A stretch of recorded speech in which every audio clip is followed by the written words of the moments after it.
पुंडलीकवरदा हरिविठ्ठल श्री ज्ञानदेव तुकाराम ज्ञानेश्वर महाराज की जय। गोपाल कृष्ण भगवान की।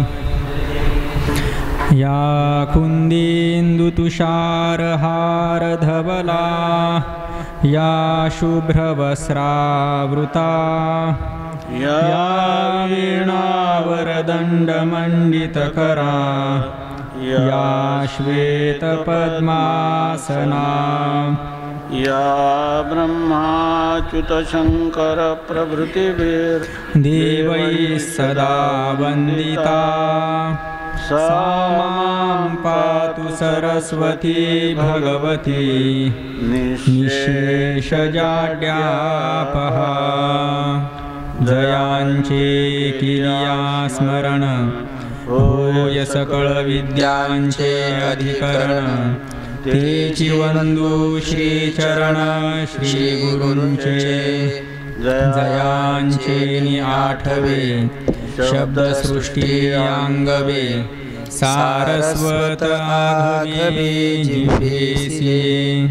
वक्तृत्व गोडपणे अमृताते पारुखे म्हणे रसभूती ओळगणे अक्षरासी। भावाचे अवतरण अवतरविती निजखून हाता चढे संपूर्ण तत्वबोध। श्री गुरूंचे पाय जय हृदय गिमसूनि ठाय तै वढे भाग्य होय उन्मेषासी। ते नमस्कारुनि आता सच्चिदानन्दरूपाय विश्वोत्पत्त्यादिहेतवे तापत्रय विनाशाय श्रीकृष्णाय वयं नुमः। यं प्रव्रजन्तमनुपेतमपेतत्कृत्यं द्वैपायनो विरहकातर आजुहाव। पुत्रेति तन्मयतया तरवोऽभिनेदुस् तं सर्वभूतहृदयं मुनिमानतोऽस्मि। जन्माद्यस्य यतोऽन्वयादितरतश्चार्थेष्वभिज्ञस्वराट् तेने ब्रह्महृदाय आदिकवये मुह्यन्ति यत्सूरयः। तेजो वारिमृदां यथा विनिमयो यत्र त्रिसर्गो मृषा। धाम्ना स्वेन सदा निरस्तकुहकं सत्यं परं धीमहि सत्यं परं धीमहि सत्यं परं धीमहि। श्वेतपद्मासनादेवी श्वेतपुष्पोपशोभिता श्वेताम्बरधरा नित्या श्वेतगन्धानुलेपना श्वेताक्षसूत्रहस्ता च श्वेतचन्दनचर्चिता श्वेतवीणाधरा शुभ्रा श्वेतालङ्कारभूषिता। वन्दिता सिद्धगन्धर्वैः रचिता सुरदानवैः पूजिता मुनिभिः सर्वैर् ऋषिभिस्तूयते सदा। स्तोत्रेणानेन तां देवीं जगद्धात्रीं सरस्वतीं ये स्तुवन्ति त्रिसन्ध्यायां सर्वा विद्या लभन्ति ते।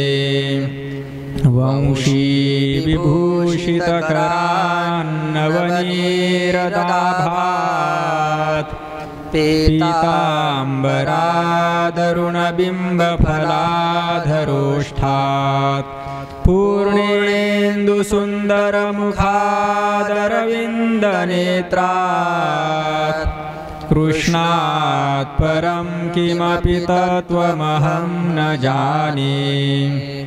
श्रीगणेशाय नमः। श्रीसरस्वत्यै नमः। श्रीविठ्ठलाय नमः।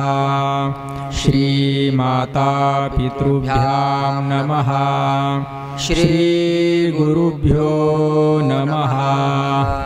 ॐ नमो भगवते वासुदेवाय। रामकृष्ण हरि रामकृष्ण हरि रामकृष्ण हरि।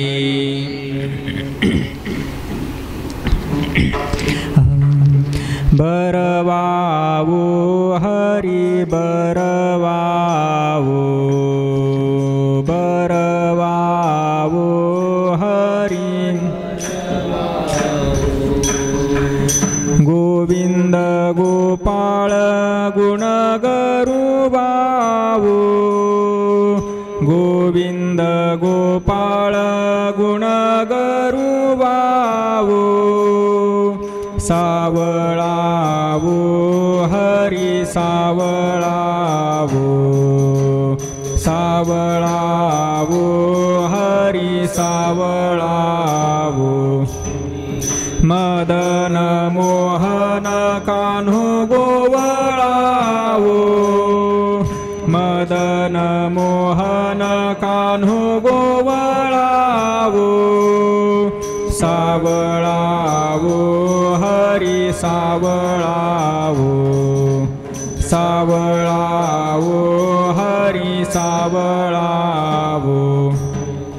पाहतावो हरि पाहतावो ध्यान लागले या चित्तावो। सावळावो हरि सावळावो सावळावो हरि सावळावो। पढ़िए वो हरि पढ़िए वो बाप रखुमा देवी वरु घड़िए वो।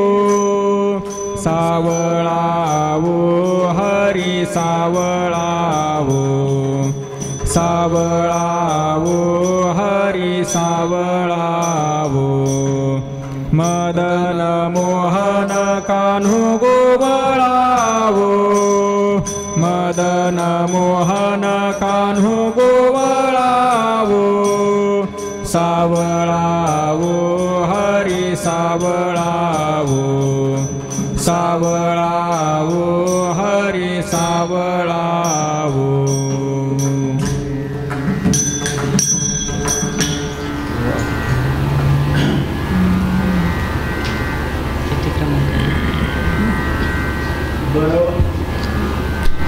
बरवावो हरी बरवावो गोविंद गोपाळ गुण गरुवावो। सावळावो हरी सावळावो मदन मोहन कान्हो गोवळावो। पाहतावो हरी पाहतावो ध्यान लागले या चित्तावो। पढिये ओ हरी पढिये ओ बाप रुखमा देवरू घडिये ओ।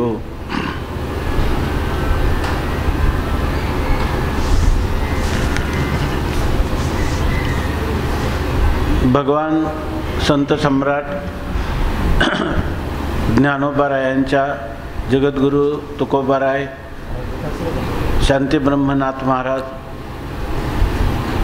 महाराष्ट्रातील सर्व संतांची मांदियाळी वारकरी संप्रदायाचं परम आराध्य दैवत श्री पांडुरंग परमात्मा ह्या सर्वांच्या अलौकिक अकारण करून अहेतुकी अद्भुत असीम अपूर्व अशा अनुग्रहामुळे तुम्ही आम्ही सर्व पवित्र सलीला इंद्रायणीच्या तटाकावर साक्षात संजीवन समाधीस्थ माऊलींच्या चरणारविंदाजवळ बसून माऊलींचाच असणाऱ्या ग्रंथपंचकातील अभंगगाथा या विषयाचं धावतं शब्दशः अर्थ पाहण्याचा यथाशक्ती यथामती अंतर्मुखवृत्तीनं प्रयत्न करीत आहोत। माऊलींच्या चरणाजवळ माऊलींच्याच कृपादृष्टीनं जितका आपल्याला त्या शब्दांच्या अर्थाचा उमग होईल इतका आपण प्रयत्न करण्याला प्रवृत्त झालो, हे जीवनातील आपले भाग्याचे क्षण आहे. कारण चिंतने सरेतो धन्य धन्य काळ, सकळ मंगळ मंगळाचे. सर्वात मंगल जर काय असेल तर भगवत चिंतन घडणं. या ठिकाणी या अपौरुषेय वेदाचंच एक असणारं अभंगगाथा रूपाने झालेलं प्राकट्य, त्या प्राकट्याचा आनंद आपण घेत आहोत इतकाच याचा अर्थ. असो, या ठिकाणी आजचा जो अभंग आहे, बरवावो हरी बरवावो गोविंद गोपाळ गुण गरवावो, या अभंगामध्ये सगुण असणाऱ्या परमात्म्याचं वर्णन केलेलं आहे. म्हणजे या अभंगामध्ये प्राधान्याने सगुण भक्तीची अनुभूती सांगितलेली आहे. या ठिकाणी सगुण भक्तीचं परमात्मा स्वतः इतकं महत्त्व सांगतात. आणि या अभंगाचा खरा अधिकारी पाहिला तर तो कोण आहे, तर स्वमुखे आपण सांगेतो श्री विष्णू. भगवान परमात्म्याने या ठिकाणी जे काही उद्धवाला भागवतामध्ये सांगितलेलं आहे, तर त्यामध्ये एक गोष्ट सांगितलेली आहे की भगवान सांगतात की न पारमेष्ट्यम न महेंद्रधिष्ण्यम न सार्वभौमम न रसाधिपत्यम न योगसिद्धिर अपुनर्भवम वा मय्यर्पिता आत्मेच्छति मद्विना अन्यत. याचा अर्थ असा आहे की ह्या भगवंताच्या सगुण भक्तीमध्ये रंगलेले जे महात्मे आहेत त्यांना जर तुम्ही संपूर्ण स्वर्गाचं राज्य दिलं तरी परमेष्ठी पद दिलं, ब्रह्मदेवाचं पद दिलं तर न पारमेष्ठ्यम, ते ब्रह्मादिक पदसुद्धा तुच्छ आहे असं म्हणतात. न नाकपृष्ठ्यम, स्वर्गाचं राज्य इंद्रपद दिलं तरी ते म्हणतात इंद्रपदाधिक भोग भोग नव्हे तो भवरोग. ब्रह्मादिक पदे दुःखाची शिराणी तेथे दुश्चित्त जनी जडो दिशी, ब्रह्मादिक पदसुद्धा त्यांना नको आहेत. तसंच महेंद्रधिष्ण्यम आणि न सार्वभौमम, त्यांना संपूर्ण पृथ्वीचं राज्य दिलं सार्वभौम राज्य तरी नको म्हणतात. न रसाधिपत्यम, त्यांना जरी संपूर्ण रसातळाचं राज्य दिलं तरी तेही नको म्हणतात. न योगसिद्धी ही अपुनर्भवम वा, त्यांना योगाची निर्विकल्प समाधी दिली तर किंवा योगाच्या द्वारा प्राप्त होणाऱ्या अनंत सिद्धी त्यांच्यापुढं लोटांगण घालत आल्या तरी त्याच्याकडं पाहत नाही. अपुनर्भवम वा किंवा अपुनर्भवम, पुनर्भव म्हणजे संसार, अपुनर्भवम म्हणजे संसार निवृत्ती मोक्ष, तर त्या मोक्षाची सुद्धा ते इच्छा करत नाही. का तर त्यांनी मय्यर्पिता, मला अर्पण केलेले जीवन, म्हणजे ज्यांनी संपूर्ण जीवन मला अर्पण केलेलं आहे तर मदविना अन्यत, माझ्याशिवाय ते दुसऱ्या कशाचीही इच्छा करत नाहीत. आणि असे पुरुष जगतामध्ये किती आहेत याविषयी भगवान स्वतः सांगतात. मुक्तानामपि सिद्धानाम नारायण परायण सुदुर्लभ प्रशांतात्मा कोटीषु अप्य महामुने. या ठिकाणी भगवान सांगतात की नारायण परायण असणारी, परम आयनम, नारायण म्हणजे भगवान परमात्मा हे ज्यांच्या प्राप्तीचं परमस्थान आहे असं ज्यांनी जीवनात निश्चय केलेला आहे, असे पुरुष हे कोण असतात. मुक्तानाम, जे मुक्त पुरुष आहेत त्या मुक्तांमध्ये किंवा सिद्ध पुरुष म्हणजे ज्यांना जीवनमुक्ती प्राप्त झालेली आहे असे असणारे जे पुरुष आहेत, किंवा ज्यांना विदेह कैवल्याची योग्यता प्राप्त झाली, आजचे जीवनमुक्त हेच उद्याचे विदेहमुक्त आहे, तेव्हा असे सिद्ध झालेले जे पुरुष आहेत त्याच्यामध्ये असे पुरुष प्राप्त होणे सुदुर्लभ, अत्यंत दुर्लभ आहे. आज किती तर ते सांगतात कोटीष्वपी, कोट्यावधी म्हणजे कोट्यावधी मुक्त पुरुष आहेत.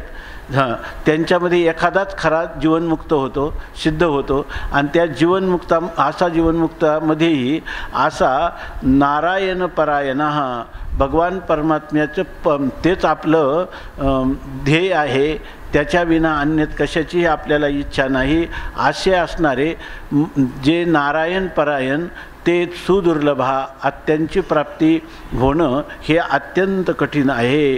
किती कोटीष्वापी, कोट्यावधी पुरुषांमध्ये असा एखादा पुरुष असतो. बहुनाम जन्मनाम अंते ज्ञानवान माम प्रपद्यते वासुदेव सर्वमिती समात्मा सुदुर्लभा, असं त्याचं वर्णन केलेलं आहे. भक्तिशास्त्रामध्ये भक्तिरसामृत सिंधूचं एका हिंदी कवीनं जे काही अनुवाद केला त्याच्यामध्ये ते असं लिहितात, कोटी ज्ञानीमध्ये हाय एक जनमुक्त. कोट्यावधी ज्ञानांमध्ये म्हणजे परोक्ष ज्ञान शास्त्रज्ञानामध्ये जीवनमुक्तीला एखादा प्राप्त होतो. कोटी मुक्तमध्ये दुर्लभ एक कृष्ण भक्त, आणि अशा कोटी मुक्तामध्ये कृष्ण भक्त पांडुरंग परमात्म्याचा भक्त हा एखादाच कोट्यांमध्ये आहे. कृष्ण भक्त निष्काम अतएव शांत. कृष्ण परमात्म्याचा भक्त खरा निष्काम झालेला असतो, त्याला दुसरं काहीही नाही, कोणत्याही प्रकारची इच्छा राहिलेली नाही, असा तो निष्काम झालेला असतो. काम नाही झालो पाही रिकामा, असा तो पुरुष असतो. आणि त्याच्यामध्ये मग बाकी जे विषयाचे भोग घेतात किंवा मोक्षासाठी प्रयत्न करतात त्याला भक्त काय भक्ती रसामृत सिंधुकार रूप गोस्वामी म्हणतात, भुक्ती मुक्ती सिद्धी कामी सकली अशांत. ज्याला भोग पाहिजे तोही अशांत आहे, आणि मुक्ती जोपर्यंत प्राप्त होत नाही तो मुक्तीची इच्छा करणारा देखील अशांत आहे. शांत निष्काम कोण आहे? फक्त शिवम शांत मिढ्यम वरम लोकपालम परब्रह्मलिंगम भजे पांडुरंगम. जो श्री पांडुरंगाची उपासना करणाराच फक्त या ठिकाणी शांत आहे, असं त्याचं वर्णन केलेलं आहे. म्हणून हा जो अभंग आहे, या अभंगामध्ये ज्ञानेश्वर महाराजांना जी काही सगुण साक्षात्काराची अनुभूती, दिव्य अनुभूती प्राप्त झाली, तेव्हा त्यांच्या मुखातून हे उद्गार बाहेर पडलेले. इतकं आनंद होतो की तो आनंद आपल्या हृदयात मावत नाही, म्हणून तो आनंद दुसऱ्यांना सांगण्यासाठी प्रवृत्ती होते. आपोआप तो आनंद बाहेर फाकतो, ते ज्ञान बाहेर फाकतं. त्याप्रमाणे समजा ओ प्रत्येक ठिकाणी ना, बरं वावो हरी बरं वावो, ओ म्हणजे अहो पहा ही काय आहे, हे काय आनंदाची अनुभूती आहे. ह्या सगुण परमात्म्याची प्रेम लक्षणात्मिका भक्ती केली असता आम्हाला असं त्या परमात्म्याविषयी जे काय आमच्या अंतःकरणामध्ये भाव निर्माण झाला, तो भाव या ठिकाणी प्रगट करतात. बरं वावो हरी बरं वावो. वास्तविक एकदा हरी बरवा, हरी चांगला आहे, श्रेष्ठ आहे, उत्तम आहे, एकदा सांगितलं ना, परंतु पुन्हा म्हणतात बरवावो हरी श्रीहरी परमात्मा अत्यंत उत्तम आहे, अत्यंत उत्तम आहे. म्हणून काय म्हणतात? अत्यंत उत्तम आहे. याला पुनरावृत्ती हा दोष नाही, या साहित्यामध्ये याला अमरेडीत असं म्हणतात. म्हणून किंवा अभ्यास अंगाने ही गोष्ट सांगितली जाते. आणि हा आनंद, उसळता आनंद जो आहे तो शब्दाचं रूप धारण करून म्हणतात बरवावो हरी बरवावो. आणि तो आहे कसा ते सांगतात, गोविंद गोपाळ गुण गरवावो. याच्यामध्ये व्यंजनेने माऊली असं पण सांगतात, हा गोविंद आहे, हा गोपाळ आहे, आणि तो कसा आहे? गुणांनी गरुवा आहे. तर याचा अर्थ गोविंद, गो शब्दाचं शब्दकोशामध्ये अर्थ आहेत. तर गो शब्दाचा एक गाई असा एक अर्थ आहे, दुसरा अर्थ आहे वेदवाणी, हा वेद, आणि तिसरा अर्थ आहे वाणी. तर गोविंद म्हणजे गो म्हणजे वेद, वेदाच्या द्वारा वेदाचं अनुसरण करून वेदाची आज्ञा पालन केली तर ज्याचं आपल्याला यथार्थ ज्ञान होतं, ज्याची आपल्याला प्राप्ती होते. म्हणजे परमात्मा हा वेदाच्या द्वारा अपौरुषेय वेदाने सांगितलेल्या जी साधना आहे त्या साधनाच्या द्वारा तो प्राप्त होतो. त्यामुळं त्याला गोविंद असं म्हटलेलं आहे. दुसरी गोष्ट वाणी असा जर अर्थ घेतला तर आपल्या भगवंतानी एक विशेष आहे की मनुष्याला एक दिलेली वाणी आणि त्याच्या ठिकाणी दिलेली विशेष बुद्धी, ह्या दोन इतरांपेक्षा इतर योनीपेक्षा वेगळ्या गोष्टी आहेत. तर हे भगवंताने दिलेली जी वाणी आहे, पवित्र तो देह वाणी पुण्यवंत जो दे अच्युत सर्व काळ. ज्या वाणीला भगवंतानी दिलेल्या वाणीच्या द्वारा अखंड भगवंताचं नामस्मरण करणं, याद्वाराही तो परमात्मा प्राप्त होत असतो. परमात्म्याच्या प्राप्तीची साधनं आहेत वेद किंवा वेदवाणी, आणि त्या वेदवाणीचं तात्पर्य आहे वेद अनंत बोलीला अर्थ इतुकाची साधीला विठोबाशी शरण जावे निज निष्ठा नाम गावे, असा हा गोविंद परमात्मा आहे. त्याप्रमाणे गो शब्दाचा अर्थ एक इंद्रिय असा आहे. तर इंद्रिय शब्दाचा अर्थ आहे हा जर आपण सगळ्या इंद्रियांचा विषय परमात्मा किंवा आपलं इष्टदैवत केलं तरी ह्याची प्राप्ती होते. घेई घेई माझे वाचे गोड नाम विठोबाचे अनेक अभंग आहेत. या ठिकाणी येणे मुखे तुझे वर्णी गुणनाम हेची मज प्रेम देई देवा, डोळे भरोनिया पाहीन तुझे रूप हेची मज सुख देई देवा, कान भरोनिया ऐकेन तुझी कीर्ती ते मज विश्रांती देई देवा, वाहे रंगी टाळी नाचेन उदास हे दे हातास पाया सुख, तुका म्हणे माझा सकळ देह भाव अनिक नको ठाव चिंतू याशी. अशा प्रकारचा ह्या इंद्रियांच्या द्वारा जर ही इंद्रिय परमात्म्याच्या सन्मुख केली तर याद्वारा त्या परमात्म्याची प्राप्ती होते, म्हणून त्याला गोविंद असं म्हणतात. या द्वारा तो परमात्मा प्राप्त होतो. पुन्हा पुढं सांगतात गोविंद, ह्या सांगितल्यानंतर गोपाळ असा सांगतात. तर हा गोपाल म्हणजे गायीचं रक्षण करणारा आहे, परंतु गायींचं रक्षण करणारा जो परमात्मा आहे तोच परमात्मा ह्या सकळ जीवांचा करीतो सांभाळ तुझं मोकलीलं ऐसे नाही. या ठिकाणी तोच परमात्मा आपल्या सर्व इंद्रियांचा रक्षण करणारा आहे. बाळा दुग्धा कोण करीते उत्पत्ती वाढवी श्रीपती सवे दोन्ही. आणि या ठिकाणी ह्या स्थावर जंगम सर्वांचा सांभाळ करणारा परमात्माच आहे, म्हणून या ठिकाणी त्याला गोपाल असं म्हणतात. तोच आपल्या सर्वांचा संरक्षण करता आहे, म्हणून त्याला गोपाल असं म्हणतात. आणि त्या परमात्म्याच्या ठिकाणी इतके गुण आहेत की गुण गौरवावो, त्या गुणांमध्ये तो अत्यंत श्रेष्ठ आहेत. गुणांच्या दृष्टीनं सर्वात श्रेष्ठ आहे. म्हणजे तुझ्या पार नाही गुणा, तो परमात्मा जो आहे तो अनंत गुणाचं भांडार किंवा खान आहे. म्हणून अहो असं म्हणतात सावळावो हरी सावळावो, मदन मोहन कान्हो गोवळावो. या ठिकाणी परमात्म्याचं वर्णन करतात सावळावो हरी सावळावो. या ठिकाणी परमात्म्याचा वर्ण कसा आहे तर तो सावळा वर्ण आहे. सावळा शब्दाचा अर्थ घनश्याम, म्हणजे ढग जेव्हा पाण्याने भरून येतात तर त्यावेळेला मेघ ज्या वेळेला पाण्याने भरून येतात त्यावेळेला त्यांचा वर्ण जो आहे तो वर्ण श्याम वर्ण असतो, सावळा वर्ण असतो, म्हणून या ठिकाणी त्याला सावळ्या वर्णाचा असं म्हणतात.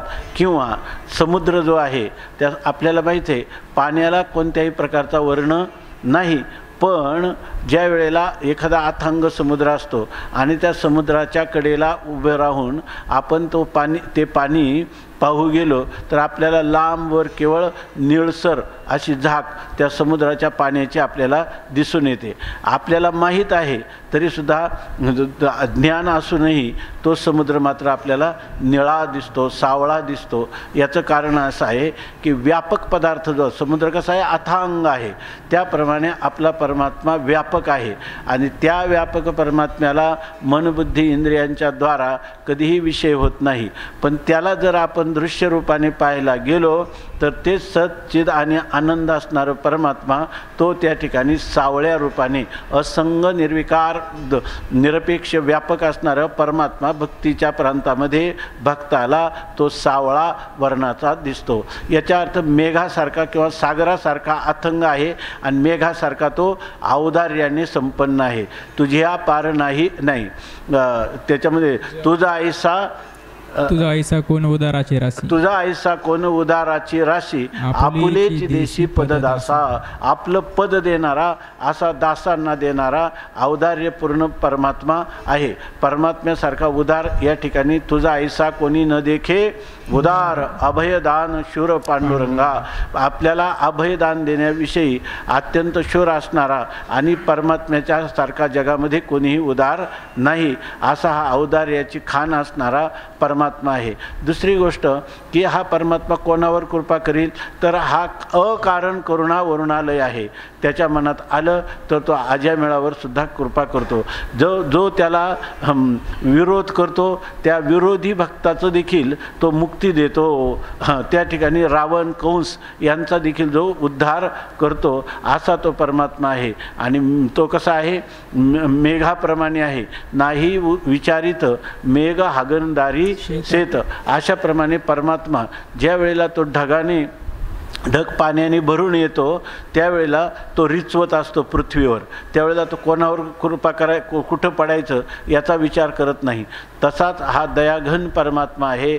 तो परमात्मा ज्या वेळेला त्याला ह्या जीवांचा तो अंतरात्मा आहे त्यांच्यावर कृपा करण्यासाठी तो अत्यंत औदार्याने जेव्हा भरून येतो तेव्हा तो सर्व सावळे सगुण सकळ जीवांची जीवन घनानंद मूर्ती पाहता आनंदले मन. तो सर्वांना आनंद देतो, ज्ञान देतो, सर्वांना आपल्या स्वरूपाची ओळख करून देतो, त्यांना त्यांच्या इच्छेप्रमाणे सगुण रूपात दर्शन देतो. म्हणून तो गुण गौरवावो.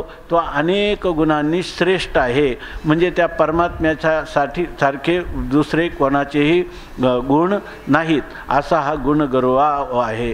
आणि मग त्याचं सांगतात की सावळावो हरी सावळावो. असा सावळा हरी जो आहे तर तुम्ही म्हणाल हा मदन मोहन कान्हो गोवळावो. पण तो तर काय करतो, नंदाच्या ह्याच्यामध्ये गोकुळामध्ये तो गुरं राखतो.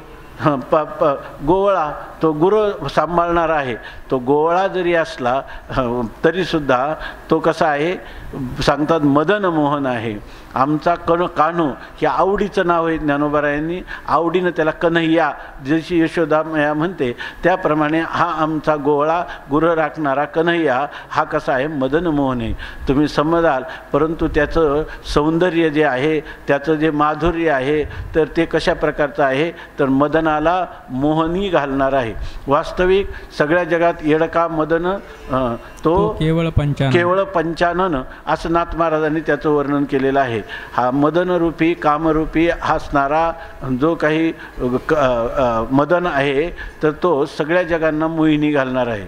परंतु त्याचं वर्णन नाथ महाराजांनी केलं की श्रीकृष्णाच्या सौंदर्यापुढे लक्ष्मी भुलोनी झाली, लक्ष्मी भुलोनी झाले वेडे, मदन पोटा आले बापुडे, तेथे कोणीकडे इंद्र चंद्र अशी स्थिती त्याची आहे. तर भगवंताच्या सौंदर्याला बोलून ती लक्ष्मी पाय धुवावयाच्या दैवा पात्र झाली. अशा प्रकाराने लक्ष्मी मातोश्रीने भगवंताला आपल्या जीवनामध्ये स्वामी म्हणून वरण केलेलं आहे. आणि हा मदन जो आहे तो मदन कोणाचा भागवतामध्ये आलेले की तो काय ना प्रद्युम्न, तोच काय झाला भगवंताच्या उदरी जन्माला आला. मदन पोटा आले बापुडे अशा प्रकारची स्थिती आहे. म्हणून त्याला सांगतात की मदन मोहन कान्हो गोवळावो. नंतर भगवंताच्या दर्शनाचं काय ऐश्वर्य आहे ते सांगतात की पाहतावो हरी पाहतावो. अहो त्या हरीला पाहिलं आम्ही, फक्त नुसतं पाहिलं, पाहिलं म्हणजे केवळ पाहिलं आणि ध्यान लागले या चित्तावो. तर आमचं जे चित्त आहे तर तो परमात्मा जो आहे तो चित्तचोर आहे. तो आपलं चित्त जे आहे त्या चित्ताला तो आकर्षून घेतो. आणि एकदा ध्यान रूपी जडले लोचन पायी स्थिरावले म्हणून दुसरं एक आहे.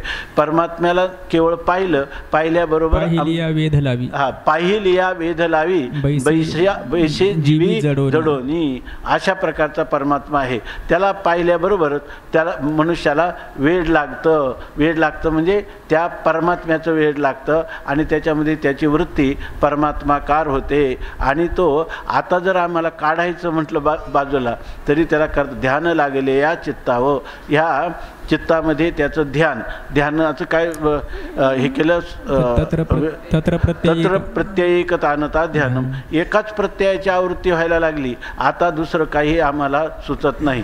ह्या ध्यानाचं स्वरूप भागवतामध्ये असं वर्णन केलं अखंडानंद स्वामींनी की हे चिंतन सांगितलं की एकदा एक गोपी जी आहे तर ती गोपी यमुनेच्या तीरावर ध्यान करीत बसली होती आणि पलीकडच्या त्याच थोड्या अंतरावर त्या ठिकाणी भगवान कृष्ण परमात्मा आपल्या सवंगड्यासहित बालक्रीडा करत होते, म्हणजे त्या ठिकाणी खेळत होते. आणि त्या नारद ऋषी तेवढ्यात आले आणि त्यांनी पाहिलं ही गोपी पद्मासन घालून अर्धोन्मिलित डोळे करून या ठिकाणी बसलेली आहे. त्यांनी तिला जाऊन सांगितलं, गेले म्हणजे तिला हलवलं, ए वेडे इथं काय करते? ते म्हटले मी ध्यान करते. ते म्हणे ध्यान कशाचं करते तू? या ध्यान कशाला करते? म्हणे जास्त देवाचं ध्यान करायचं, श्रीकृष्ण परमात्म्याचं ध्यान करायचं म्हणूनच बसले ना.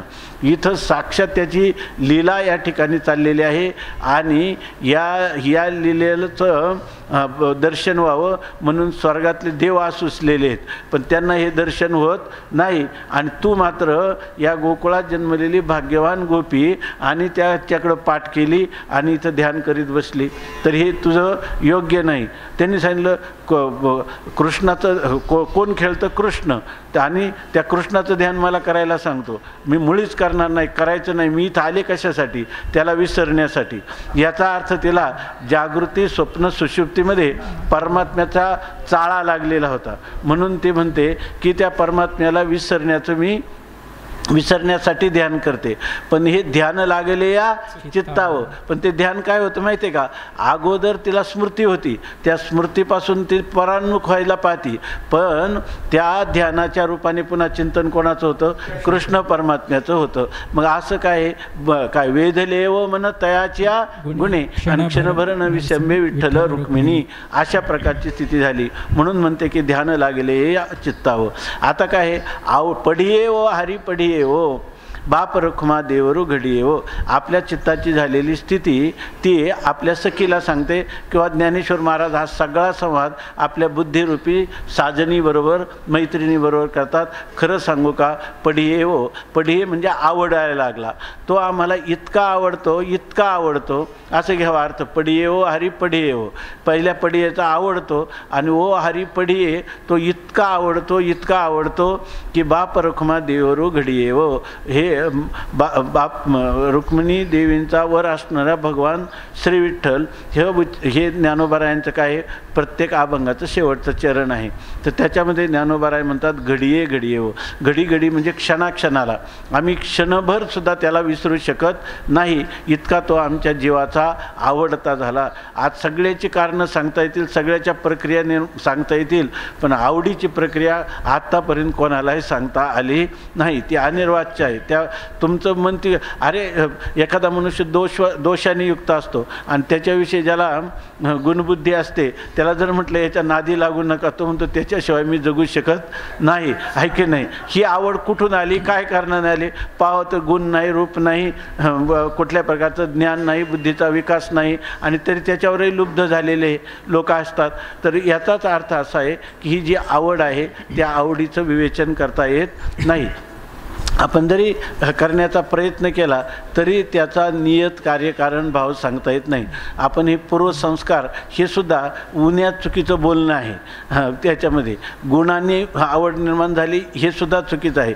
आवडीचा काही लोकांचा एक शब्दाचा प्रघात पडलेला आहे, आवडीला मोल नाही. आवडीला मोल नाही. याचं एक उदाहरणच सांगायचं झालं, स्वामी महाराज सांगायचे, आता आपला मुलगा आहे, मुलावर प्रेम असावं, पण त्याच्या शौच क्रिया किंवा मलमूत्र विसर्जनाच्या विषयी तर ते तर त्याचीच गोष्ट आहे ना. तर आई इतकं कौतुक करते की स्वामी महाराज सांगायचे त्याचं जर मलविसर्जन झालं तो हळदीचा उंडा आहे असं म्हणते याच्यामध्ये, आहे की नाही? आणि त्याच्या असणारं मूत्रविसर्जन ही तुपाची धार आहे असं तर अशा प्रकारची आवड आहे. तर या ठिकाणी सांगतात पढिये हो हरी पढिये हो. अशा प्रकारचा हा भगवान आम्हाला सांगता येत नाही. ही गोष्ट अनिर्वाच्य आहे आणि त्याचं क्षण आम्ही बाप रुक्मा देवरू घडिये हो. एक क्षणाक्षणाला आम्हाला त्याचीच आठवण होते, आम्ही त्याला विसरू शकत नाही असं त्याचं वर्णन सांगितलं. हे सगुण भक्तीचं वर्णन सांगितल्यानंतर निर्गुण भक्तीचं काय असं जर कोणाला शंका आली तर या ठिकाणी सगुण भक्ती प्रेमपूर्वक करणारा जसा पुरुष आहे तसे निर्गुणाचे उपासक रूपात्मक आहेत. श्रुतीमध्ये दोन्ही रूपं सांगितलेले आहेत. मग त्या निर्गुण रूपाचं काय? निर्गुण रूपाचं चिंतन ज्ञानोबाराय जेव्हा अद्वैत प्रकरण येणार आहे तेव्हा आणखी सांगणार आहेत. परंतु या ठिकाणी निर्गुण आणि सगुण ही दोन्ही, सगुण निर्गुण नाही भेद रे. आपण पाहतोय दररोज की वारकरी संप्रदायामध्ये सगुण आणि निर्गुणामध्ये भेद मानलेला नाही.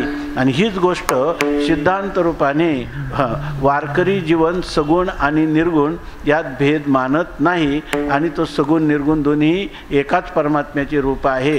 द्वे वाव ब्रह्मणो रूपे मूर्तंच अमूर्तंच ही हा जो वेदाचा सिद्धांत आहे तो ज्ञानोबाराय ह्या 5व्या अभंगामध्ये सांगत आहेत.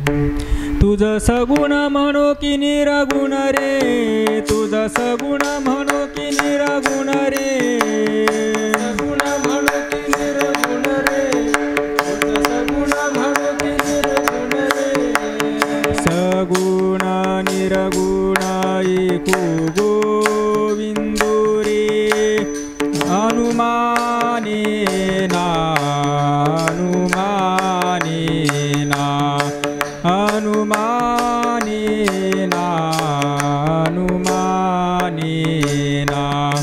श्रुतीने ती म्हणती, श्रुतीने ती म्हणती, गोविंदो रे अनुमाने ना, अनुमाने ना, अनुमाने ना, अनुमाने ना.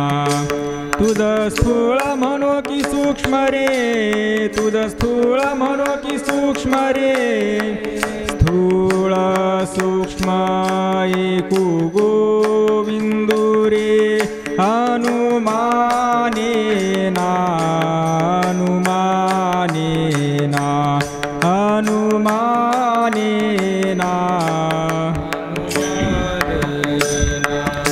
तुझा आकारू म्हणो की निराकारू रे, तुझा आकारू म्हणो की निराकारू रे, आकारू निराकारू एकू गोविंदो रे, अनुमाने ना, अनुमाने ना, अनुमाने ना.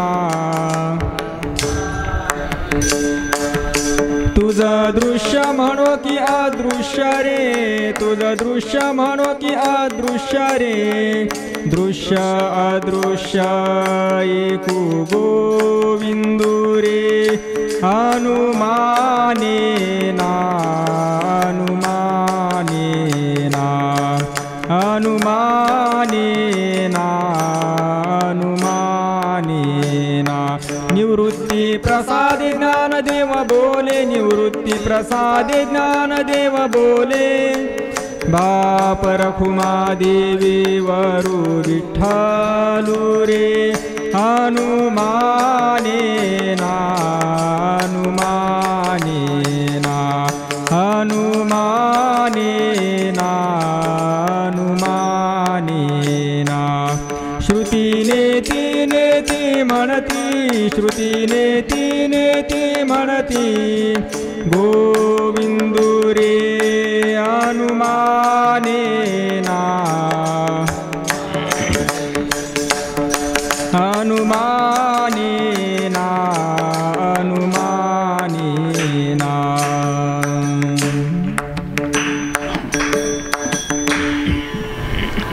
वारकरी संप्रदायामध्ये निर्गुणाचं प्रेम, आपलं निर्गुणाचं ज्ञान आणि सगुणाचं प्रेम अशा प्रकारचं समन्वय सांगितला जातो, मानला जातो, अनुभवला जातो.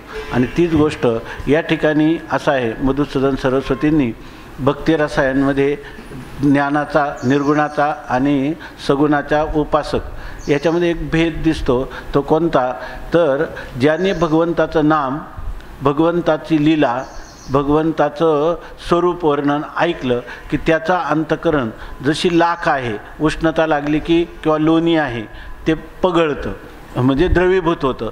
तसं भगवंताचं गुणनाम संकीर्तन ऐकल्यावर ज्याचं हृदय द्रवीभूत होतं असा पुरुष हा सगुण भक्तीचा अधिकारी आहे.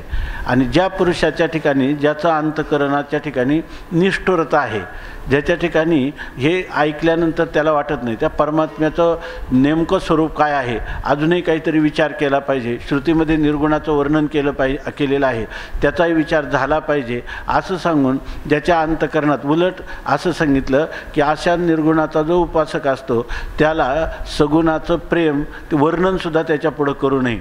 एक भक्तिरसामृत सिंधूमध्ये एक श्लोक सांगितलेला आहे त्यांनी आणि त्याच्यामध्ये असं लिहिलं त्यांनी, आता वास्तविक पाणी गोड आहे परंतु ते खाऱ्या भूमीमध्ये गेलं तर ते काय होतं, तिथं ते पाणीसुद्धा खारं होतं. तसं भक्तिप्रेमाचा इतकं आहे की त्याला दृष्ट लागते निर्गुण भक्ताची, त्याला किंवा निर्गुणाचं उपासना करणाऱ्याची त्याला दृष्ट लागत असते. बरं, कारण त्याला हे ऐक्य कळलं नाही.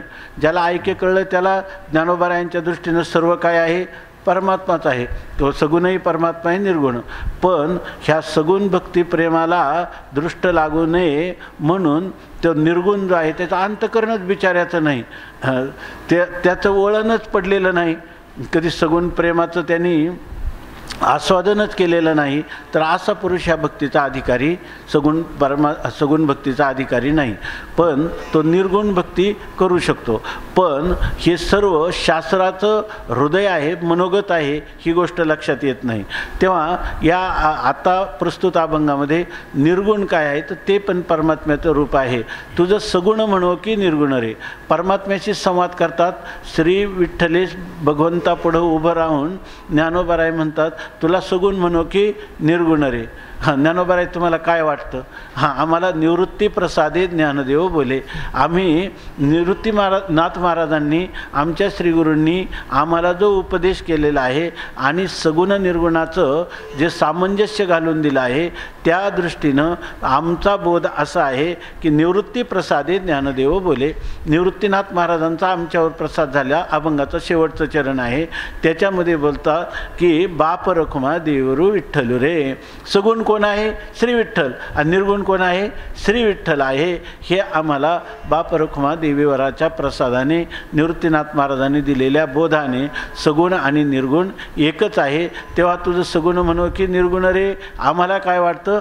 सगुण निर्गुण एकू गोविंद रे. सगुण निर्गुण गोविंद आहे. काही तुम्ही तर्काने काही विचार केला का? यौक्तिक चिंतन केलं का? हो म्हणतात. कितीही केलं तरी ह्या परमात्म्याचा कोणालाही तर्काने लाभ होत. तर्कश्या प्रतिष्ठानात वा. हे जे तर्क करणारे लोक आहे, तुकाराम महाराज म्हणतात तुम्ही करा घटा पटा, नका जाऊ वाटा आमच्या, कवीश्वरांचा तो आम्हाशी विटाळ.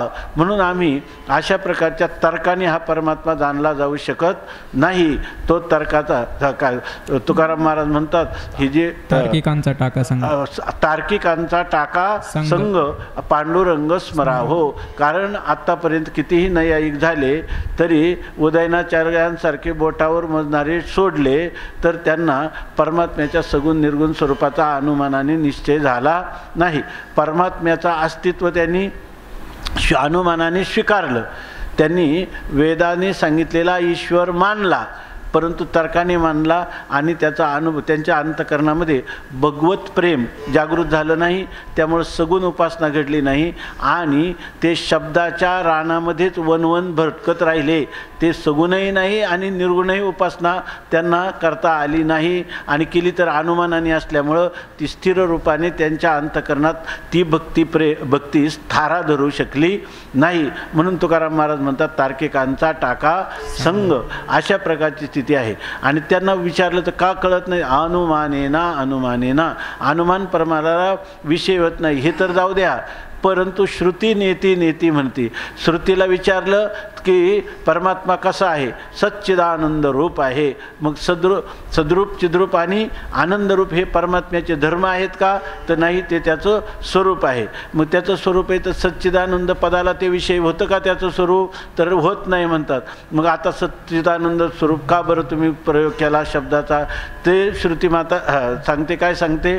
असं जड आणि दुःखाची व्यावृत्ती करण्या करण्यासाठी केला. काय असताची व्यावृत्ती सत म्हणून आले श्रुती जडाची या समाप्ती चिद्रूप ऐसे. असं या ठिकाणी केवळ असत जड आणि दुःखाची आणि द्वैताची व्यावृत्ती करण्यासाठी सच्चिदानंदाद्वय या पदाची जर श्रुती मातेने प्रयोग केलेला आहे.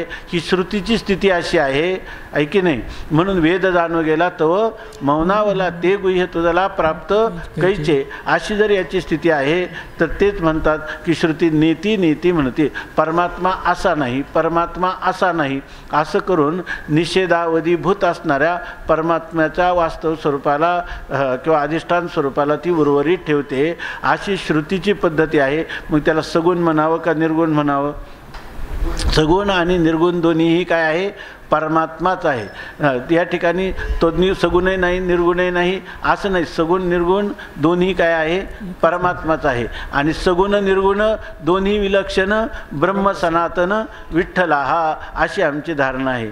बरं, परमात्मा जो आहे त्या गोविंदाला वास्तविक तो श्रुती इथं गोविंद भगवंताचं विशेषण दिलं. गोविंद आता सांगितलं वेदवाणीला विषय म्हणा, वेदवाणीच्या द्वारा ज्याचं ज्ञान होतं म्हणून त्याला गोविंद म्हणतात. परंतु गोविंदाला वेदवाणीच नीती पदाने सांगते अशी त्याची स्थिती आहे. पण आम्हाला निवृत्ती प्रसादे ज्ञानदेव बोले. निवृत्ती महाराजांनी आम्हाला याचं मार्मिक रहस्य सांगून ठेवलेलं आहे. सगुण निर्गुण अन्वयाच्या दृष्टीनं सर्वच जर परमात्मा आहे. एका काय बाप रुक्मा देव विठ्ठलो. विठ्ठल परमात्मा जो आहे तो केवळ विटेवरचा नाही तर विठ्ठल जळीस्थळी भरला रीता ठाव नाही वरला आजिम्या दृष्टीने पाहिला विठ्ठलची अशा प्रकारची स्थिती आहे. आता तो परमात्मा जो आहे त्या परमात्माचं वर्णन त्याच्या लीला विग्रहाला धरून अनेक शास्त्रामध्ये पुराणांमध्ये वर्णन केलेलं आहे. त्यामुळे तो स्थूल भावाला प्राप्त झालेला आहे असं तुम्ही म्हणत असाल. दुसरे लोक म्हणतात की आता कालच आपण दादू पिंजारी आणि कबीर महाराजांचं उदाहरण पाहिलं. ह्याच्यामध्ये पुन्हा पुनरावृत्ती करायला नको, कारण आपल्याला जितका जास्त विषय पाहता येईल तेवढं पाहण्याचा प्रयत्न करू. मग त्या परमात्मा स्थूल भावाला येतो, सगुण साकार होतो की तो सूक्ष्म निर्गुण निराकार आहे असं जर म्हटलं तर निर्गुण निराकार आणि सगुण साकार ही दोन्हीही माझ्या इष्टदेवतेचे रूप आहे. कारण जो खरा भक्त आहे तो भक्त सगुण निर्गुण किंवा स्थूल आणि सूक्ष्म यच्च यावत जगत हे केवळ परमात्ममय पाहत असतो. सर्वम खल्विदम ब्रह्म. जिकडे पाहे तिकडे बाई श्रीहरी वाचोनी दुजे नाही ही त्याची धारणा आहे. तेव्हा तुझं स्थूळ म्हणू की सूक्ष्म रे? तुला स्थूळ म्हणू का सूक्ष्म म्हणू? सूक्ष्मसुद्धा कोण आहे? परमात्माच आहे. कारण काय आहे, पार प्रकृतीपासून पंचमहाभौतिक जगतापर्यंत सगळं कार्य आणि कारण प्रपंच जर आपण पाहिला तर तो एकाच अधिष्ठानावर आहे. आणि हा जो प्रपंच आहे तर सूक्ष्मापासून स्थूलापर्यंत सर्वांचं अधिष्ठान एक परमात्माचं आहे. आणि परमात्माचं अधिष्ठान दूर केलं तर कोणत्याही पदार्थाला या ठिकाणी त्याची सत्तासुद्धा सिद्ध होत नाही. मग सगळ्याच पदार्थांची सत्ता जर परमात्म्याच्याच अधिष्ठानावर होते तर स्थूल सूक्ष्म एकू गोविंद रे. कारण अधिष्ठानच काय असतं? अज्ञान कालात विपरीत रूपाने दिसत असतं आणि अधिष्ठान ज्ञानानंतर अधिष्ठान रूप विठ्ठल स्वरूप होत असतं. त्यामुळे आहे ते काय आहे? सगळं आहे ते सकळ कृष्णाशी अर्पण न कळता मन तुझे भावी अशा प्रकारची स्थिती आहे. आता परमात्मा आकाराला आला का निराकाराला आहे? तुझा आकारू म्हणू की निराकारू रे? आकारू निराकारू एकू गोविंद रे. आता याच्यात गोविंद शब्द का पुन्हा योजला तर वेदाच्या द्वारा जाणला जाणारा परमात्मा तो वेदाचंच मनोगत आहे का तो स्थूल सूक्ष्म आहे, दृश्य अदृश्य आहे, साकार निराकार सर्व काही परमात्माच आहे. आकारू निराकारू एक गोविंद रे. तुझं दृश्य म्हणू की अदृश्य रे? दृश्य अदृश्य एक गोविंद रे. परमात्मा दृश्य जर म्हणायला गेला तर तो दृश्य म्हणायचा की अदृश्य म्हणायचा? तर जे दृश्य आहे ते दृश्य मिथ्या आहे असं तुम्ही म्हणाल. पण मिथ्या असणारा पदार्थ निरधिष्ठान भ्रम होत नाही. आणि ज्या वेळेला तुम्ही त्याला म्हणता तेव्हा तो मिथ्या पदार्थ तत्वता असतो का अधिष्ठानातच तुम्हाला विपरीत रूपाने भान होतं? आहे की नाही? मग तत्वता अधिष्ठानाकडून पाहिलं ते काय आहे? अधिष्ठानच आहे. अधिष्ठानात कोण आहे? अधिष्ठानच आहे. दुसरं काही नाहीच आहे. आणि अधिष्ठानाचं ज्ञान झाल्यानंतरही अधिष्ठानच आहे की नाही. मग अधिष्ठान दृष्टीनं तुम्हाला साकारू म्हणो की निराकारू रे, साकारू निराकारू एको गोविंद रे. तुझं दृश्य म्हणो की अदृश्य रे, दृश्य अदृश्य एको गोविंद रे. या ठिकाणी रामकृष्ण परमहंस सांगतात की परमात्मा सगुण आहे का निर्गुण आहे.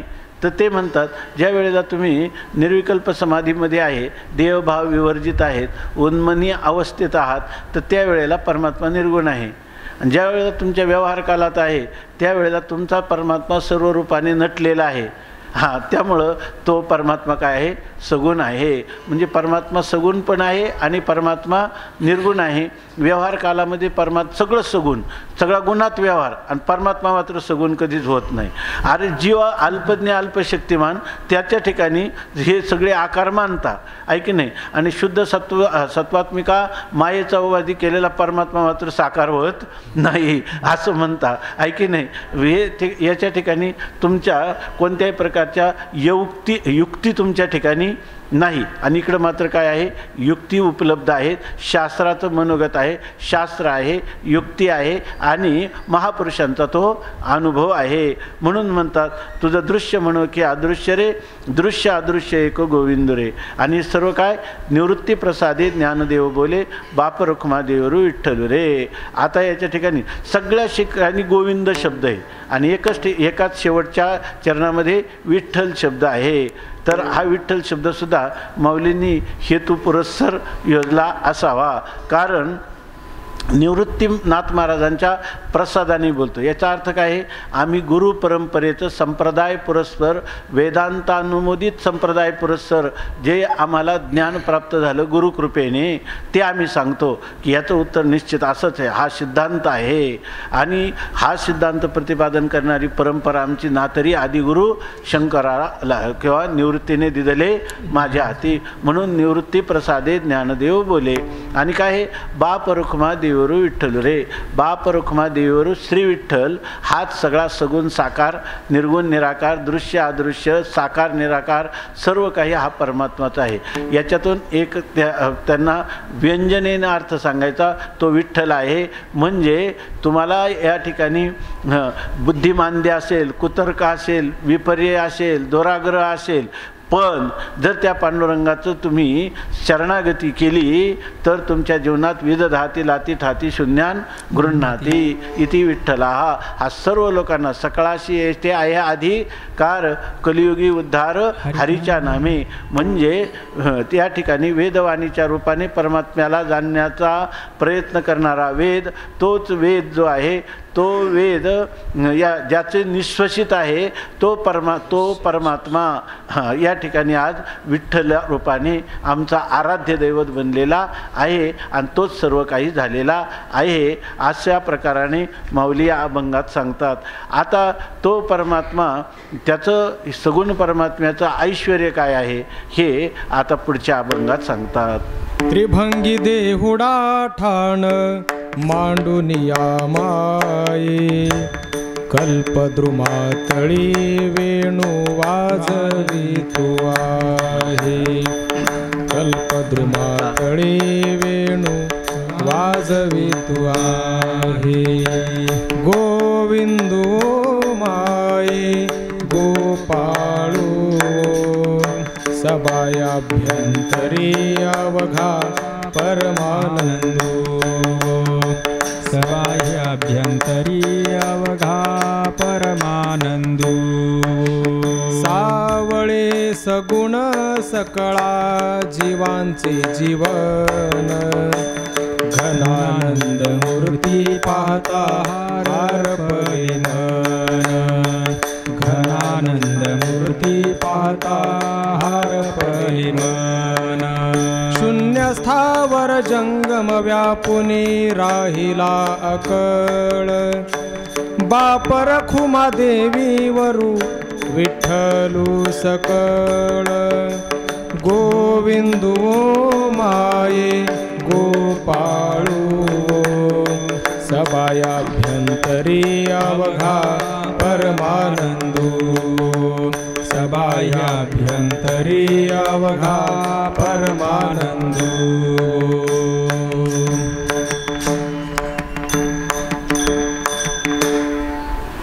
त्रिभंगी देवडा ठाण मांडोनिया माये, कल्पद्रुमा तळी वेणू वाजवितो आहे, गोविंदो माये गोपाळो सभाई अभ्यंतरी अवघा परमानंदो, सावळे सगुण सकळा जीवांचे जीवन, घनानंद मूर्ती पाहता हरपले मन, शून्य स्थावर जंगम व्यापुनी राहिला अकळ, बाप रुखमा देवरू विठ्ठलू सकळ. या अभंगामध्ये भगवान परमात्म्याचं वर्णन सांगतात की भगवान परमात्मा कसा आहे. यामध्ये भगवंत म्हणजे भगवान श्रीकृष्ण परमात्म्याचं जे काही रूप आहे त्या रूपाचं वर्णन करतात. वास्तविक काय आहे तोची काय सांगतात, जो परमात्मा तोची अवतार धरी अलंकापुरी ज्ञानाबाई सुंदरी तरावया. त्याच्या अगोदर काय सांगतात, गीता जेणे उपदेशिली ते हे विटेवरी माऊली, तोचे अवतार धरी अलंकापुरी ज्ञानाई सुंदरी तरावया. या ठिकाणी गीतेचा उपदेश करणारे जो श्रीहरी परमात्मा श्रीकृष्ण परमात्मा आहेत तेच ज्ञानाबाईंच्या रूपाने आलेले आहे. सर्व सुखाची लहरी ज्ञानाबाई अलंकापुरी, शिवपीठ हे जुनाट ज्ञानाबाई तेथे मुकुट.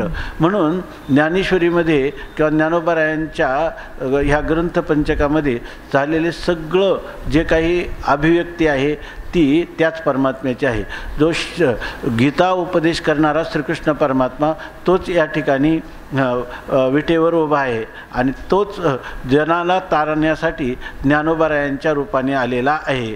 म्हणजे याचा अर्थ श्रुती आणि स्मृतीमध्ये प्रतिपादित असणाऱ्या भगवंताचं यथार्थ स्वरूपाचं ज्ञान अनुभूतीच्या द्वारा सांगण्याचे अधिकारी केवळ माऊलीच आहेत. आणि ते माऊली या ठिकाणी आपल्या स्वरूपाचं वर्णन सांगत आहेत, स्वतःच्या स्वरूपाचं वर्णन सांगत आहे. कृष्ण रूपात काय तर त्रिभंगी देवडा ठाण मांडुनिया माये, कल्पद्रुमा तळी वेणू वाजविता आहे. त्रिभंगी म्हणजे 3 ठिकाणी वाकडं जे झालेलं आहे. म्हणजे 3 ठिकाणी वाकडं म्हणजे ज्या दीडका पाऊल त्याला म्हणतात. एक पाय सरळ, दुसरा पाय खाली टेकवलेला आहे, वाकडा केलेला आहे. म्हणजे मांडी, गुडघा आणि पाऊल या ठिकाणी 3 ठिकाणी तो वाकडा झालेला पाऊल आहे. आणि पुन्हा काय सांगतात, कल्पद्रुमातळी, कल्पवृक्षाच्या खाली बसून तो वेणू वाजवित आहे. त्या ठिकाणी वेणू वाजवत आहे असं त्या परमात्म्याचं वर्णन. हे काय आहे, हे सगळं परमात्म्याचं ध्यान कसं करावं हे सांगतात. म्हणजे परमात्मा ध्येय रूपाने, ज्ञानोबाराय सगळ्या गाथेत कधी परमात्म्याला ज्ञेय रूपाने सांगतात, कधी ध्येय रूपाने सांगतात. ध्येय रूपाने सांगतात तेव्हा भक्तीच्या सिद्धांताला अनुसरतात, आणि जेव्हा ज्ञेय रूपाने सांगतात तेव्हा उपनिषद अर्थाला त्या ठिकाणी अनुसरतात. अशा प्रकारची स्थिती आहे. म्हणून या ठिकाणी जे वर्णन करतात तर त्या ठिकाणी भगवंताचं जे स्वरूप आहे जे दीडक्या पायावर उभं आहे, म्हणजे ज्याच्यामध्ये पाऊल वाकडा आहे, मांडी वाकडी आहे आणि गुडघा वाकलेला आहे. हे 3 ठिकाणी वळण आहे आणि एक पाऊल सरळ आहे. अशा प्रकारची स्थिती आहे. त्रिभंगी देवडा ठाण मांडोनिया पाय, ठाण म्हणजे शरीराची ठेवण, अशा प्रकारची मांडली म्हणजे अशा प्रकारची रचना केली. याच्यामधून जर आपण व्यंजनेनं अर्थ केला, पहा या ठिकाणी एक पाय सरळ आहे म्हणजे जे अधिष्ठान आहे तो एक पाय आहे, आणि हा दीडका पाय आहे ना, तर दीडक्या पायामध्ये 3 ठिकाणी बाक आहे.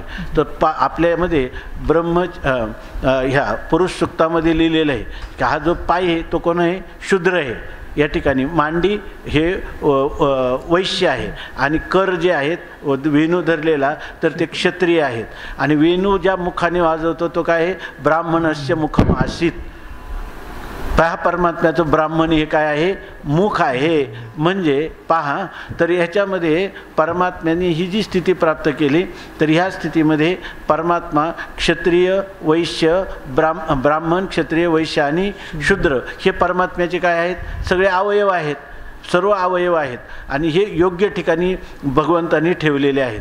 म्हणजे जी काही कर्मगीतेमध्ये सांगितलेले आहे त्याप्रमाणे हे जे काही वर्णाश्रम आहे, ब्रह्मचर्याचं पण सांगितलं, गृहस्थ, वानप्रस्थ आणि संन्याससुद्धा मूर्धन्य स्थानी आहे. याच्यामध्ये ब्रह्मचर्य, गृहस्थ, वानप्रस्थ आणि संन्यास किंवा ब्राह्मण, क्षत्रिय, वैश्य आणि शूद्र ही जी भारतीय संस्कृती आहे ही चातुर्वर्ण्य आणि चतुराश्रमाला मानणारी संस्कृती आहे. त्यांचं जे इष्टदैवत आहे ते इष्टदैवत ह्या संस्कृतीच्या वर्णाश्रमारूपाने या ठिकाणी व्यवहार्य भावाला प्राप्त झालेला आहे. आणि तो त्रिभंगी असणारा जो देवढाचरण दीडक्या पावलाने उभा राहणारा वेणू वाजवतो. वेणू वाजवतो म्हणजे काय आहे तर यस्य निश्वसितम वेदा, वेणूमध्ये फुंकर घालावी लागते, फुंकावं लागतं. तसं या चारही वर्णाला वेदरूपाने परमात्मा निश्वास रूपाने काय करतोय, सर्व कर्मकांड, उपासनाकांड आणि ज्ञानकांड सर्वांचं कथन करत आहे. हाच त्या परमात्म्याचा पवित्र वेणू वाजत आहे. त्रिभंगी देवडा ठाण मांडोनिया माये का, इथं का म्हणून तर कल्पद्रुमातळी वेणू वाजवित आहे कल्पवृक्षाच्या रूपाने. म्हणजे भगवान काय आहे, स्वतःच कल्पतरू आहेत, परंतु या कल्पद्रुमातळी म्हणजे कल्पवृक्षाचं स्वरूप भगवंताला किंवा भगवत निश्वसित असणाऱ्या वेदाला आहे. कल्पवृक्षाचं त्यांनी सांगितलं स्वे स्वे कर्मण्याभिरता संसिद्धिम लभते नराहा स्वकर्मनिरता सिद्धिम यथा विंदती तच्छृणु. काय पुढचा श्लोक की याच्यामध्ये यत प्रवृत्तिर्भूतानां येन सर्वमिदं ततं स्वकर्मणातमभ्यर्च सिद्धिम विंदती मानवाः. या ठिकाणी आपण या प्रत्येकाने आपल्या वर्णाश्रम धर्माचं पालन केला असताना कल्पवृक्षुदे कल्पिलिया अर्था, या ठिकाणी कल्पवृक्षासारखे भगवान त्याचं फल देतील. ज्या परमात्म्याच्या आज्ञेचं, कारण श्रुती स्मृती ममैव आज्ञा, जो माझ्या आज्ञेचं पालन करतील तर त्यांना या ठिकाणी जे तुम्ही म्हणत असले की या ठिकाणी दीडक्या पावलांनी 3 वर्ण हे कनिष्ठ आहेत आणि ब्राह्मणम मुखमासित असं नाही. शरीरातल्या प्रत्येक अवयवाला तितकीच किंमत आहे. आणि शूद्राला जे कर्तव्याचं पालन करून प्राप्त होईल तेच ब्राह्मणालाही इतकी मोठी तपश्चर्या करून. याच्यातून आणखीन एक व्यंजनेनं अर्थ निघतो, तो म्हणजे भगवंतानी ब्राह्मणाला मुखाच्या ठिकाणी ठेवून त्याचं एवढं श्रेष्ठत्व जे काही सांगितलेलं आहे ते कोणत्या कारणासाठी सांगितलेले आहे. ब्राह्मणस्य हि देवोयम क्षुद्रकामाय नेष्यते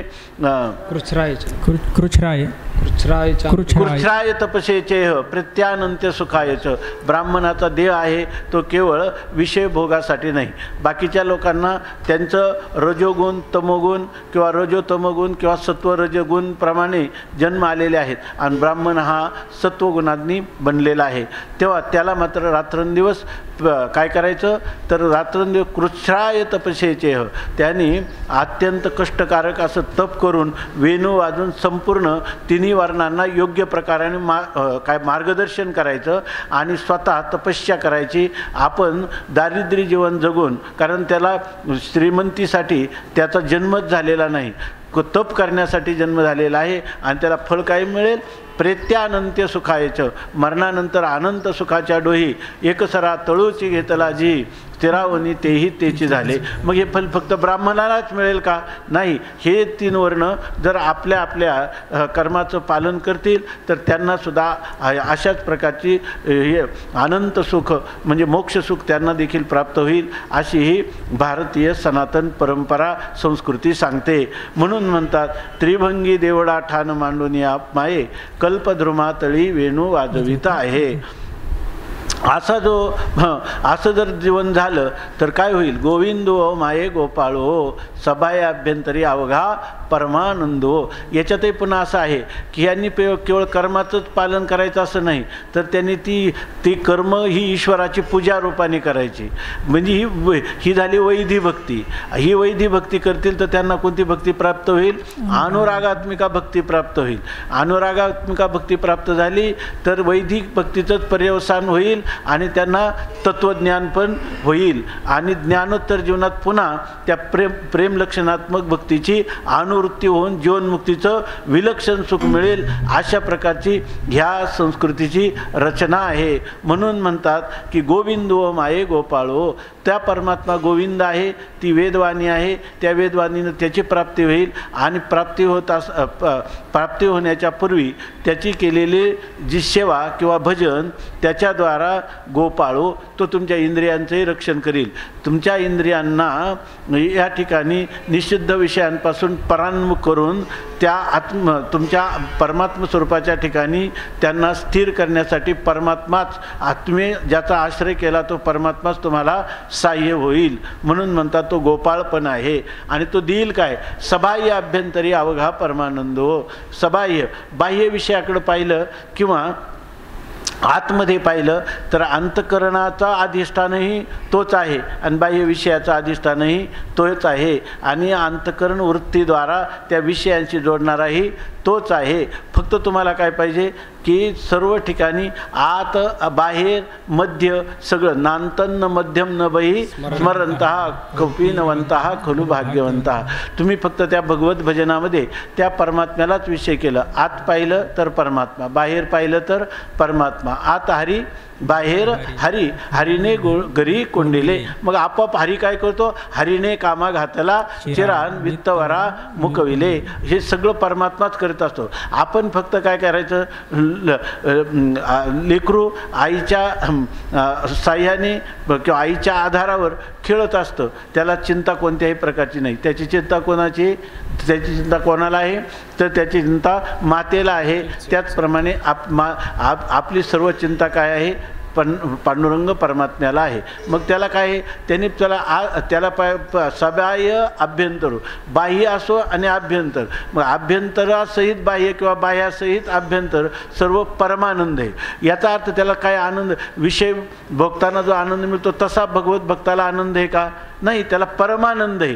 याचा आनंद जो आहे तो क्षणिक आनंद आहे, विषभोगकाली आनंद आहे, तो दुःख संबंधाने युक्त आहे, परतंत्र आहे, तसा आनंद नाही. आता कुठेही ठेवा काय खाटे भुई देह असो काय भलते ठाई, कोणत्याही ठिकाणी जरी असला देह असो माझा भलते ठाई, चित्त तुझे पायी असो द्यावे. काळ कोणताही असला तर काळाचे खंडन घडावे चिंतन आणि जनमान धन विन्मुखता. मग परमात्मा काय करतो? त्याला आनंद देतो. कधी मृत्यूचा काल आला तरी कफ वात पित्त देह अवसानी आणि ठेवावी वारुणी दुर्तेही. का? तर सावध असताना त्याने रात्रंदिवस केलेलं भजन हे त्याला कारण आहे. म्हणून म्हणतात वात पित्त कफ देह अवसानी ठेवावी वारुणी दुर्तेही. सावध तो माझी इंद्रिये सकळ दिली हाक वेळ येण्याआधी. आणि अशी स्थिती असल्यामुळं सबाह्य अभ्यंतरी अवघा परमानंदो असं त्याचं वर्णन केलं. परमात्म्याचं आताच आपण पाहिलं सावळे सगुण सकळा जीवांचे जीवन घनानंद मूर्ती पाहता हरपले मन. परमात्मा सावळा आहे असं पाहिलं, सगुण आहे आणि अनंत गुणांची तो खान आहे आणि सकळा जीवांचे जीवन. सगळे जे जीव आहेत त्या सगळ्या जीवांचं मूल जीवन कोण आहे? परमात्माच आहे. आताच आपण फुटती तरोवर उष्ण काळ माशी जीवन तयाशी कोण घाली. हा सर्व काय तुका म्हणे विठो भरला सबाई तया उने काय चराचरी. असा परमात्मा जो आहे तो जीवांचं जीवन आहे. आपल्याला वाटतं की आपल्या ठिकाणी आपलं स्वतःचं जीवन म्हणजे आपण स्वाभाविकपणे आपणच आपलं जीवन घडवू शकतो. खरं जीवन घडवायला जीवन मिळालंच कोणापासून? जेणे हा जीव दिला दान तयाचे करीन चिंतन जगत जीवन नारायण गायीन गुण तयाचे. अशी स्थिती आहे. म्हणून तो सगळ्यांच्या जीवांचं जीवन आहे. आणि मग घनानंद मूर्ती पाहता हरपले मन. त्या परमात्म्याला घनानंद म्हणजे घनीभूत आनंद आपण दररोजच चिंतन करत आलेलं आहे. घनीभूत आनंद म्हणजे व्यापक आनंदाच्या अंतःकरणामध्ये झालेली अभिव्यक्ती भगवान आपल्या इष्टदेवतेच्या रूपाने. आणि तो कसा आहे तर आनंद घन आहे. आणि त्या आनंद घन परमात्म्याला पाहिल्याबरोबर आपल्याला मन जे आहे तर ते मन हरपून जातं, नाम हरवून जातं, लीन होतं आणि ते मनाला सहन होत नाही. मनाला जेव्हा परमात्म्याची मूर्ती पाहतो तेव्हा काय पाहता पाहणे दुरी सारोनिया, आणि तर डोळे भरून पाहता येते. म्हणून ते मन स्वतःच स्वपर विरोधित्वाने आपल्या इष्टामध्ये लीन होऊन जातं. म्हणून सांगतात घनानंद मूर्ती पाहता हरपले मन. आता हा परमात्मा कसा कुठं आहे, इतका भरलेला आहे की परमात्मा नाही असा कोणता देश नाही, काल नाही, वस्तू नाही. म्हणून सांगतात शून्य स्थावर जंगम व्यापुनी राहिला अकळ, बाप रुक्मा देवीवरू विठ्ठल सकळ. परमात्मा हा स्थावर म्हणजे शून्य. शून्य म्हणजे आपण काय म्हणतो, शून्य या शब्दाचा अर्थ तो पदार्थ असद्रूप आहे, शून्य स्वरूप आहे, असद्रूप आहे. नंतर स्थावर म्हणजे एका जागेवरच स्थिर असणारे वृक्ष पाषाणादी. जंगम म्हणजे जे चर प्राणी आहेत की जे काही हालचाल करू शकतात त्यांना म्हणतात जंगम. पण ह्या सर्वांच्यामध्ये पाहिलं तर काही लोक म्हणतात की मनुष्यामध्ये परमात्म्याची अधिक अभिव्यक्ती आहे, पशुपक्ष्यामध्ये कमी आहे, वृक्षामध्ये त्याच्यापेक्षा कमी आहे, पाषाणामध्ये जवळजवळ अभिव्यक्तीच नाही असं आपण म्हणतो. पण ज्ञानोबा यांच्या दृष्टीनं शून्य, ज्ञानोबा म्हणतात शून्य शून्य काहीच नाही, असत पदार्थ. असत पदार्थामध्ये कसं काय परमात्मा आहे आपला. असत शब्द प्रयोग जिथून झाला तर त्या असत शब्दाचा प्रयोग झाला तर त्याच्याविषयी काय म्हणतात, शून्य सिद्धांत बोधू कोणे सत्ता होय सिद्धू. इथं काहीच नाही हे कोणाला कळलं, कोणाच्या तरी त्याचा द्रष्ट्याशिवाय त्याला कळलं का. अभावाचं ज्ञान कुठून झालं, अभावाचं तरी ज्ञानच आहे ना. ज्ञान चिद्रूप आहे का जड आहे, जड चिद्रूप आहे म्हणून जड नाही चिद्रूप आहे. म्हणून या ठिकाणी ते चिद कोण आहे, परमात्मा आहे. तो चित कोण आहे, परमात्मा आहे. म्हणून या ठिकाणी शून्य असलं तरी शून्याचं अधिष्ठान कोण आहे, परमात्माचं आहे. स्थावराचं अधिष्ठान कोण आहे, परमात्माचं आहे, स्थिर. असं सांगतात अलीकडचं हे जे कोणते जगदीश बोस का, तर त्यांनी सांगितलं की वनस्पतीला सुद्धा भावना असतात. म्हणजे याचा अर्थ वनस्पतीला अंतःकरण आहे आणि त्याच्यामध्ये चैतन्याचं प्रतिबिंब पडतं, परंतु त्याची ग्रहण करण्याचं, स्पष्ट ग्रहण करण्याची योग्यता नाही जितकं मनुष्याच्या ठिकाणी होतं. अशा प्रकारची स्थिती आहे. म्हणजे याचाच अर्थ काय आहे, जे स्थावर पदार्थ आहे, स्थावर पदार्थांचं अधिष्ठान पण आहे, त्या स्थावर पदार्थाचं अधिष्ठानही परमात्मा आहे. जंगमाचं अधिष्ठानही कोण आहे, परमात्माचं आहे. मग त्याच्याशिवाय काय होईल का काही. एक हे त्यांनी सांगितलं की प्रमाण आठवत नाही, तर ह्या सर्व काय चाले हे शरीर कोणाचे सत्य आणि कोण बोलावे ते हरिविन, देखवी ऐकवी एक नारायण तयाचे भजन चुको नका. इतकंच नाही, मानसाची देव चालवी अहंता मीची एक करता म्हणू नये. तुका म्हणे विठो भरिला सबाई तया उनी काय चराचरी. आपण जर पाहिलं तर हे एक एक ज्ञानोबारायांचं सूत्र आहे आणि तुकाराबारायांचं त्याच्यावरची टीका आहे, भाष्य आहे, वार्तिक आहेत, असं पाहायचं. आणि शून्य स्थावर जंगम, जसं ज्ञानेश्वरीचं चिंतन आहे ना, ज्ञानेश्वरीचं चिंतन आपल्याला लवकर आकलन होत नाही. म्हणून आपल्या पूर्वसुरींनी भागवताची, एकनाथी भागवताची पारायण सांगितली. एकनाथी भागवत म्हणजे ज्ञानेश्वरीचं भाष्य म्हणतात. तसं तुकाराम महाराजांची गाथा म्हणजे ज्ञानोबारायांच्या गाथेचं भाष्य म्हणा. आणि त्या दृष्टीनं जरी पाहिलं तर अनेक गोष्टींचं स्पष्टीकरण, चिंतन होऊ शकतं. शून्य स्थावर जंगम व्यापनी राहिला अकळ, बाप रुक्मा देवीवरू विठ्ठलू सकळ. हा परमात्मा जो आहे तो सकळ, श्री विठ्ठल परमात्मा हा सकळ आहे. सकळ आहे म्हणजे काय, तो सर्व देशात, सर्व कालात आणि सर्व वस्तूतून व्यापक आहे.